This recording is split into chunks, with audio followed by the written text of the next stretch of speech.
오늘 준비하셨습니까? 예. 네. 또 새 생명으로 만나서 반갑고 기도한 말씀대로 다 아멘입니다.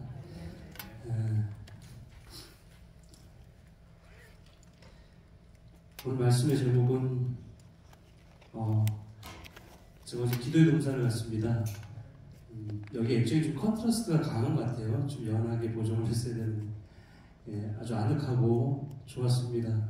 서울병원에도 기도의 동산이 있는데 또 여기랑은 또 다른 감성의 그런 동산 같습니다. 저희도 이따금씩 저녁에 왕왕 그 오후에 늦은 때 이제 기도의 동산에 가면 일반인들도 와서 기도해요. 그래서 저희 원목실에서 기도함을 만들었어요. 그래서 뭐라도 적어주면 이름 없이라도 적어주면 가지고 와서 저희가 회수해서 정말 간절하게 기도를 해드리는데 여러분도 자주 여기 찾으시리라 믿습니다. 저기 자리에 가는 것 자체가 뭐다? 저 자리를 향하여 가는 행위, 가려고 마음 먹은 것 자체가 단에서 나온 것처럼 기도 응답을 받고 가는 거다라는 생각을 가지고 기도처를 아니면 각 내 소중한 기도처에서 기도하는 마음 먹을 때 하나님께서 응답해 주신 거라 생각하시고 기도에 힘을 내시고 기도하시기를 간절히 바랍니다. 아멘. 말씀의 제목은 어디에 토해내는가라는 제목으로 은혜를 나누려 합니다.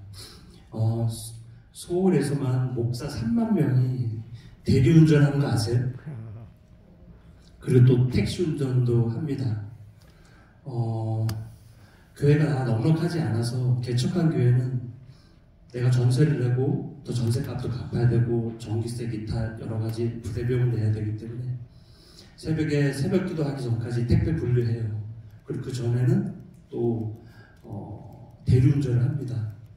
그렇게 해서 아주 힘겹게 교회를 운영하는 교회가 너무나 많이 있습니다. 교회도 힘들고 우리나라도 힘들죠. OECD 자살률 1위가 어디래요? 네, 우리나라입니다. 노인, 청소년 자살률 1위도 우리나라고 하루에 근 40명이 자살해요. 이틀에 한 명꼴로 한가에서 떨어지고 있고요. 지금도 뉴스에 안 나오죠. 매일 있어서. 그 애들 낳아서 해외 입양률 1위입니다. 좋은 마음으로도 아니고 어떻게 할 수 없어서 그런 거죠. 그 실업률 아주 나쁩니다. 1위입니다. 이혼율도 1위고 교통사고 사망률 1위고 소주도 그렇게 많이 팔려요. 그리고 폐지 줍는 노인이 이 통계도 몇 년 전 통계인데 200만이에요. 그 종이 빡쳐 주어서 몇천 원으로 이렇게 살아가는 분들도 그렇게 많이 있습니다. 참으로 힘든 나라에 우리가 살고 있어요. 많은 시간을 일하고 또 짧은 시간 휴가를 보내는 특이한 나라입니다. 거기에 퇴근 후에는 스트레스를 풀 길이 없기 때문에 집에 와서 남자들이 스트레스 못 풀잖아요. 와이프 보면 스트레스가? 그래서 집에 들어오기 전에 뭐예요? 회식하고 술 마시고 이렇게 합니다.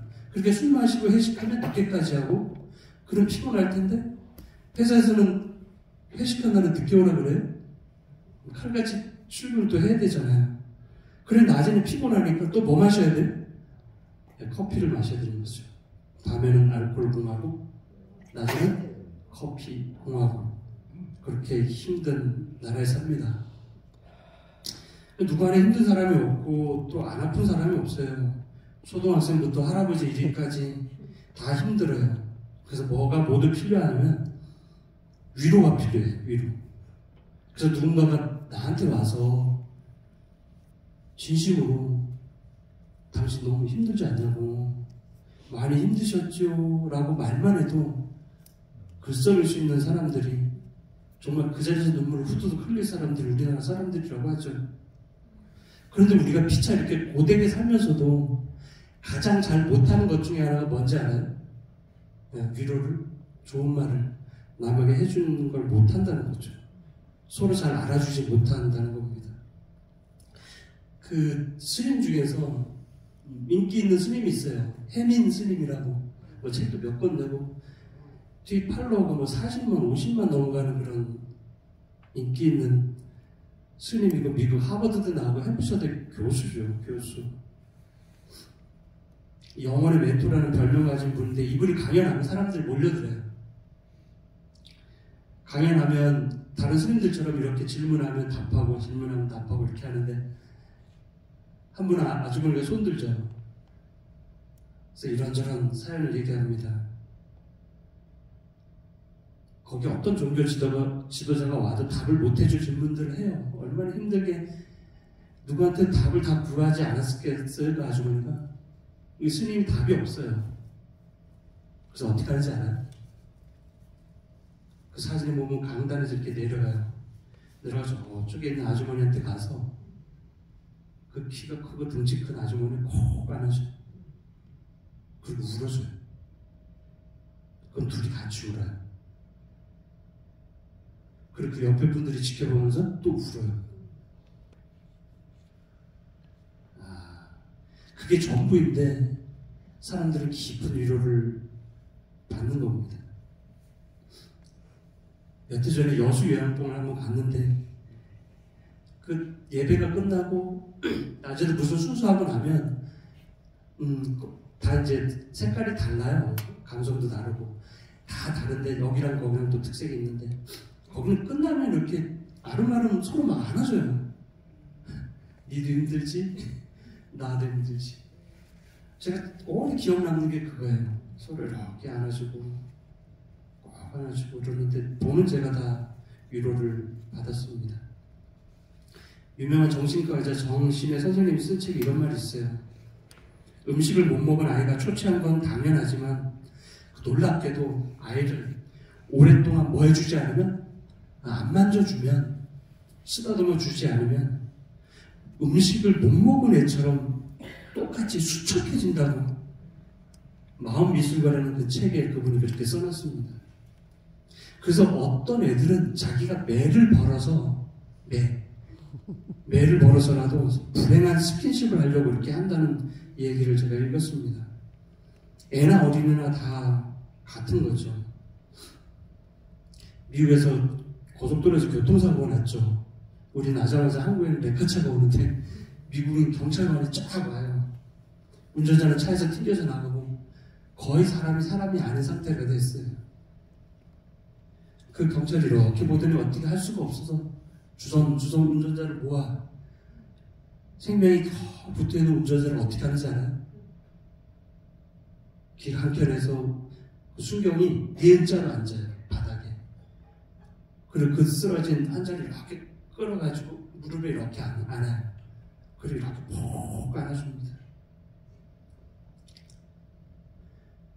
경찰은 그 운전자가 인생의 마지막을 차가운 콘크리트 바닥에서 외롭고 무섭게 그 마지막을 보내지 않도록 그를 품에 꼭 안아준 거죠.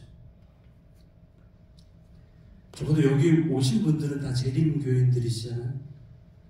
우리 재림교인들도 그렇게 안아주는 따뜻한 교회, 그런 교인들이 되면 얼마나 좋을까 그런 생각을 해요.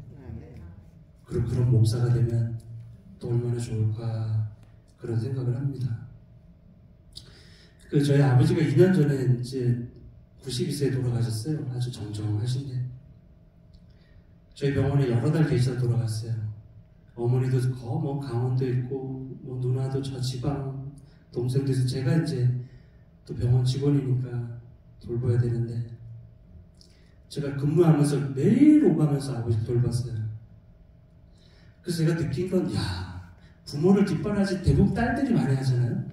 얼마나 힘들까 하는 생각이 들어요.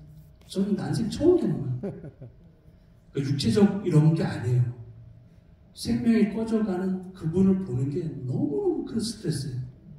그걸 하루 일과를 힘겹게 마치고 또 아버지 정리 다 하고면 또 전화가 다 와요. 3-4군데에서 오늘 어땠냐 물어봐요. 일일이 따뜻하게 설명을 잘 해줘야 돼요. 그걸 일주일도 아니고 한 달, 6개월 계속 하니까 제가 이상해지기 시작해요.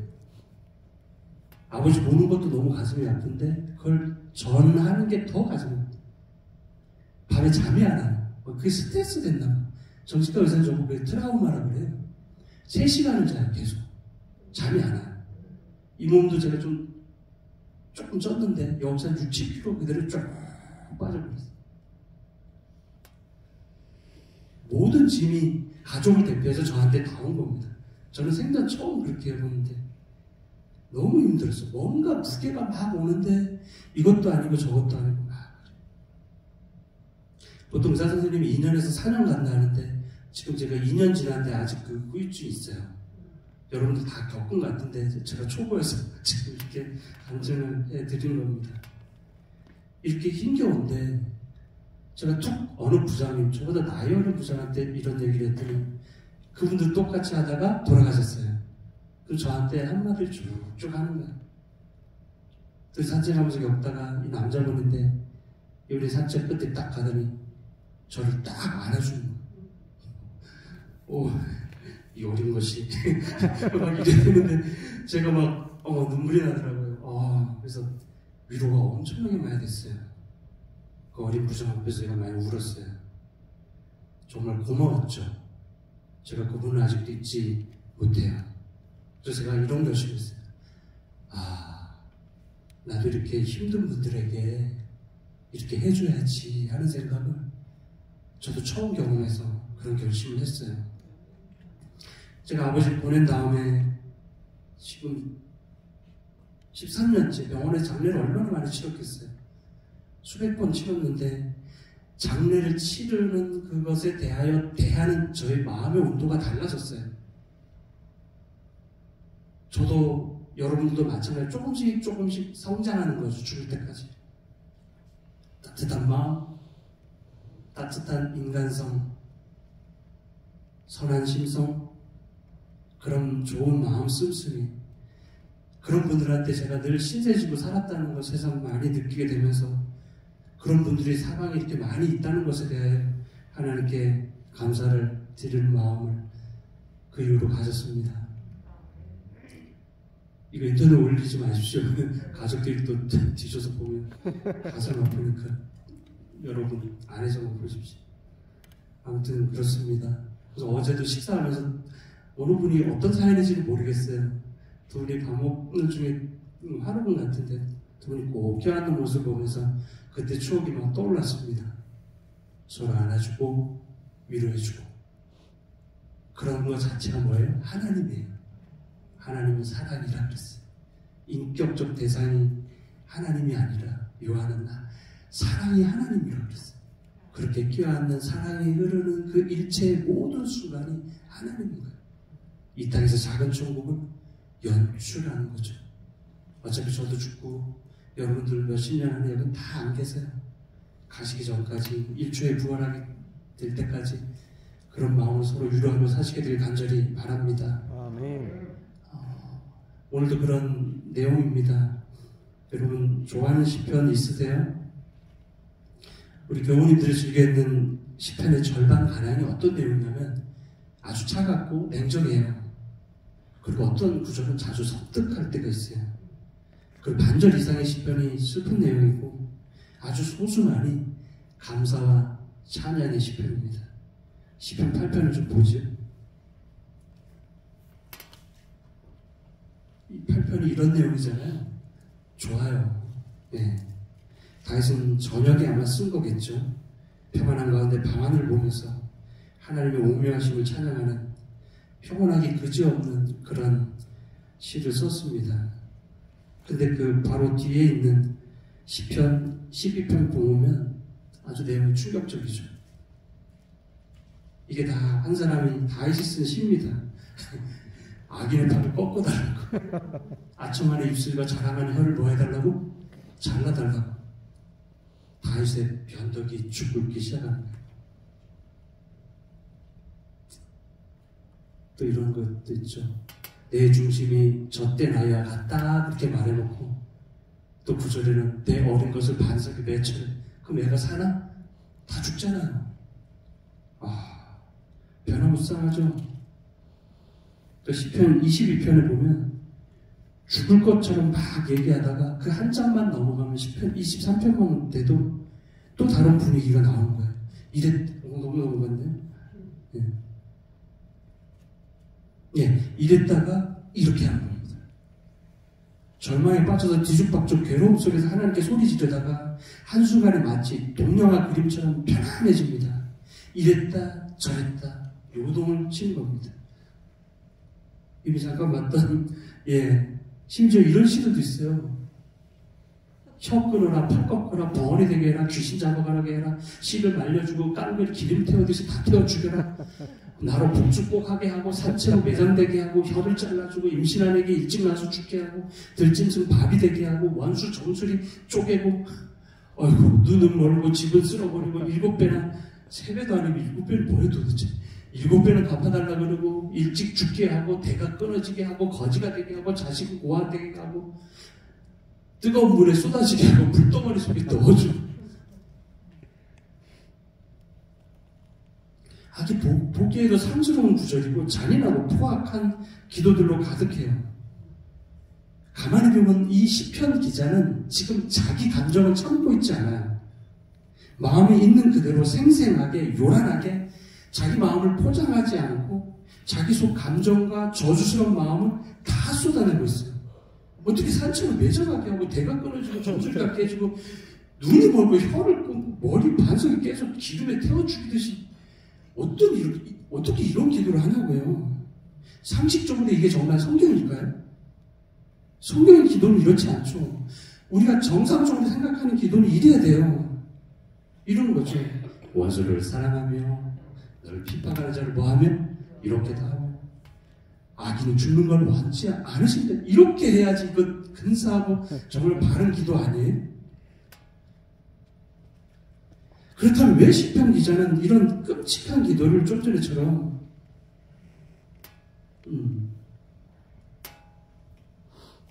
이런 기도를 하느냐 하는 거예요. 왜 이렇게 보기에도 상스러운 기도를 포악하게 다 하는 거죠? 이럴 수 있어요? 왜 그래요? 오늘 말씀드렸죠. 하나님이 나에게 뭐가 되니까? 우리 친정엄마 같으니까. 하나님은 세상에서 유일하게 내 이야기를 참고 들어주시는 우리 부모님 같은 분이니까, 내 감정과 기분을 다 알아주시고 받아주시고 다뤄주시는 분이니까 다시 이렇게 맘 놓고 토로하는 거예요. 토로하는 거예요. 여러분, 세상에서 내 이야기를 참고 기다려주고 그 들어주는 분이 누구예요? 아무 조건 없이 나를 이해해주고 진심으로 내 얘기를 들어줄 사람이 누구냐는 거죠.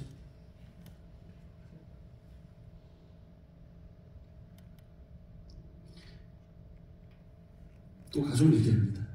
병으로 좀 일찍 떠난 작은 누나가 있어요. 부산에 시집갔죠. 누나는 자주 고향에 와요. 버스로 8시간 반 이렇게 동해안 타고 옵니다. 저는 어렸어요. 그때 중학생, 고등학생쯤이었어요. 보통 며느리들은 어머니한테 그러죠. 어머니 일찍 주무세요. 그래요. 근데 딸은 그런 말 해요, 안 해요? 엄마 잠재요, 안 재요? 안 재요. 밤새 그 두 분이 그 두꺼운 그 소미불 이렇게 덮어놓고 밤새 엄마는 딸에 붙잡혀가지고 얘기를 들어줍니다.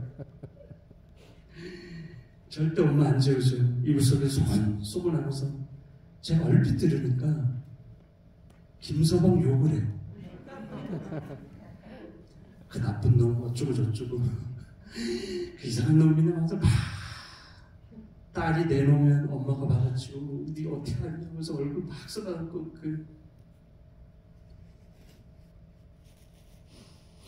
엄마가 그렇게 사이 욕하다가 그 다음날에 사이 보면 맨발로 뛰쳐 아이고 김서방인가 와서 우리 씨한테 막 이러는 거죠.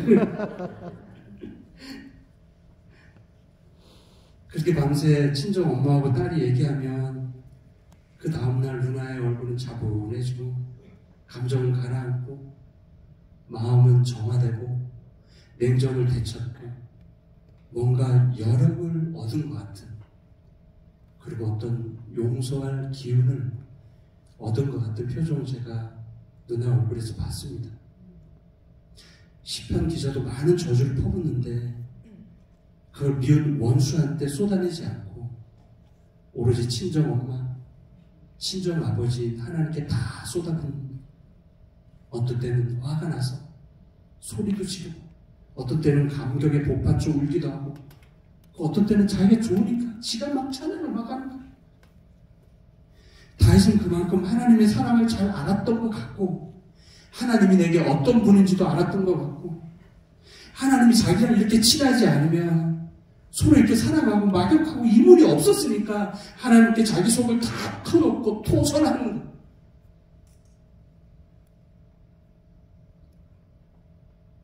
그와 동시에 엄마한테 다 고자질하는 아이처럼 자기가 비겁하고 소심하고 겁이 많고 이런 글 보세요.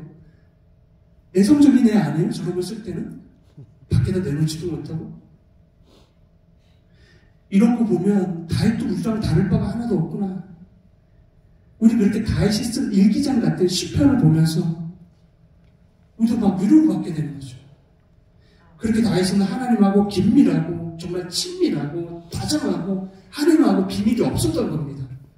그가 고상하게 하나님을 노래했던, 좀 거칠고 포악하게 열번을 토했던 간에 다윗은 자신의 모든 삶의 세세한 부분들을 다 하나님께 내어놓았어요. 하나님과 대화하는 겁니다. 뭔가 좋아서 기뻐서 찬양을 하든 내 뜻대로 안 돼서 기분 나쁘든 다윗은 자신의 일상의 모든 삶을 친정엄마한테 전화해서 일일이 다 고해 바치듯이 꼬집어듯이 그렇게 하는 딸처럼 아주 시시콜콜하게 세세하게 기분 나쁘면 나쁜 대로 좋으면 좋은 대로 힘이 빠지면 빠지는 대로 기분이 업되면 들썩이면서 우울하면 축 처진 대로 삶 전체를요 다 하나님과 나누고 있어요. 저와 여러분은 기도할 때 자체도 본능적으로 숨겨요.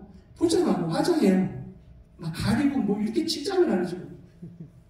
다윗은 일일이 다 꼬나봤죠. 모든 걸 다 하래요. 유쾌하든 불쾌하든 모든 감정을 하나님께 다 공유하고 있어요. 남이 들으면 험담이 될 만한 것들도 하나님께 다 안에서 그게 간구가 되게 하고 기도가 되게 하고 부당한 대우를 받고 이 구절처럼 오해받고 막 서론과 분노와 한이 맺히는 모든 것들도 누구한테 다 분출해요? 하나님한테 가서. 자기 감정 하나도 안 싸매잖아요. 더러운 것도 다 제외하지 않고 있는 그대로 가장 정직하게 하나님 말 다 하는 거예요. 나 이런 놈이라고.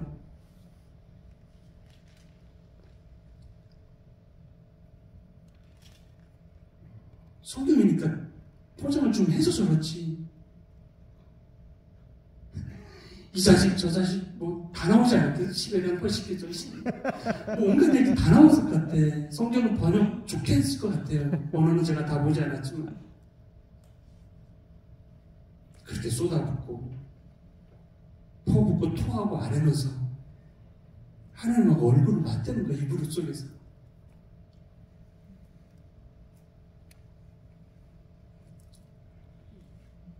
한국의 가장 대표적인 인기 여러 소설가가 계세요. 그분이 박완서 선생님이죠. 열애 전에 돌아가셨어요. 이분 글이 너무 좋아서 다 사서 봤는데 그 중에 한 책이 자전수필집이에요. 한 말씀만 하옵소서라는 그 책입니다. 88년 올림픽 열리던 해 남편이 병으로 돌아갔고 남편이 돌아간 다음에 3개월 후에 서울대를 곧 졸업할 레지던트 과정을 밟던 외아들 26살 아들이 교통사고로 죽어요. 그렇죠. 이 엄마는 정신이 나가죠. 이게 다 꿈이기를 기도하고 또 기도해요. 남편 죽고 아 죽고 살아있는 자신이 너무 미워서 거의 반 미친년처럼 살았다고 이 책에서 얘기합니다. 생태 같은 내 새끼가 죽었는데도 나라는 차상 초유의 호황을 누리고 88 올림픽 때 경제 좋았거든. 온 국민이 축제 분위기로 들떠있었어. 엄마는 그 상황을 이해할 수도 그리고 참을 수도 없었대요. 자기가 독재자라면 이거 다 엎었을 거예요.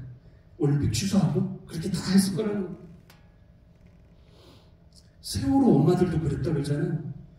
자식이 없으니까 세상이 망해도 겁날 게 하나도 없던데. 이분이 천주교 신자인데 기도하면서 이렇게 기도했어요. 주님, 왜 하찮은 인연에게 이런 진한 자식 사랑을 넣어가지고 저를 이렇게 힘들게 하냐고. 죽은 자식이 너무 그리워서 엄마는 짐승처럼 울고 소리 지르고 욕하고 먹으면 토하고 토하다가 지쳐서 콱 쓰러지면 잠에 들고, 잠들면 진짜로 꿈에 자식을 만난대요. 이게 꿈이 없구나 생각하고 그 꿈속에서 그렇게 좋아하고 막 좋아하다가 잠이 자다가 뭐 움직이다 깨면 자식이 없는 세상에 막 이 엄마가 진저리를 쳤대. 진저리를. 세상이 너무 깜깜해서 막 혼자 악다문을 부리다가 막 발작하다 또 쓰러져서 또 잠들면 또 아들을 만나고 또 깨면 아들이 없고, 그러니까 숨 쉬는 것도 괴롭고 죽지도 못하고 미치지도 않는 상황에서 이분이 하는 기도가 이것이었어요. 왜 제 아들입니까? 하나님, 왜 제 아들이냐고 한 말씀만 해달라고. 한 말씀. 그게 이 자선수풀집의 제목입니다. 그렇게 울부짖은 천주교 신도였던 그녀가 대답을 들었을까요? 세월은 흐르고 끔찍하고 길었던 터널 끝에 이 엄마가 눈물을 닦고 이런 말을 해요. 왜 내 눈에 35살도 안 돼서 십자가에 달린 예수, 그렇게 죽어서 예수 어머니 모친 마리아도 있잖아요. 그 어머니 가슴에 못을 박은 예수가 왜 내 눈에 이제 보이냐는 건 그 얘기를 그 책에 썼어요. 왜 35살도 안 돼 죽은 그 예수가 이제 내 눈에 보이는 거, 엄마 가슴에 대못을 박고 죽은 예수가. 많은 시편 기자들처럼 그렇게 하나님 앞에 퍼본 것처럼 그렇게 하나님 앞에서 속을 다 토해내고 토설한 후에 이 엄마도 눈물을 닦고 일어나요. 모르겠어요. 그렇게 해서 감정이 차분해지고 내면이 정화되고 냉정을 되찾고 마음이 후련해지고 시원했는지 모르지만, 남을 용서하고 축복할 마음의 여력이 생겼는지는 모르지만, 편안한 마음도 다 하나님 앞에서 일어섰을 때 다 교정이 되고 마음에 잔잔히 은혜의 샘물이 흘러서 남을 불쌍하게 여기는 마음이 들었는지 모르지만, 시편 기자들도 이분도 그렇게 다 토설한 다음에 눈물을 닦고 일어났어요.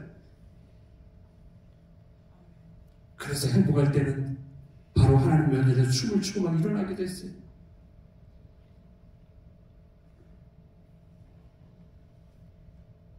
저도 그리고 여러분도 가식 없이 발가벗고 다 하나님 앞에 펴놓고 보여주면 어떨까요?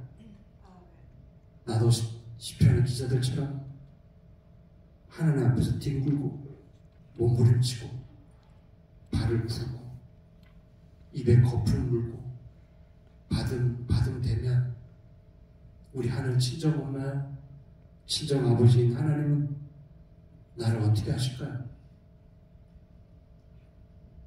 여러분들의 마음은 어떻습니까? 기도하겠습니다. 오늘은 저 혼자 기도하지 않고 다 같이 주의 기도문으로 기도하겠습니다.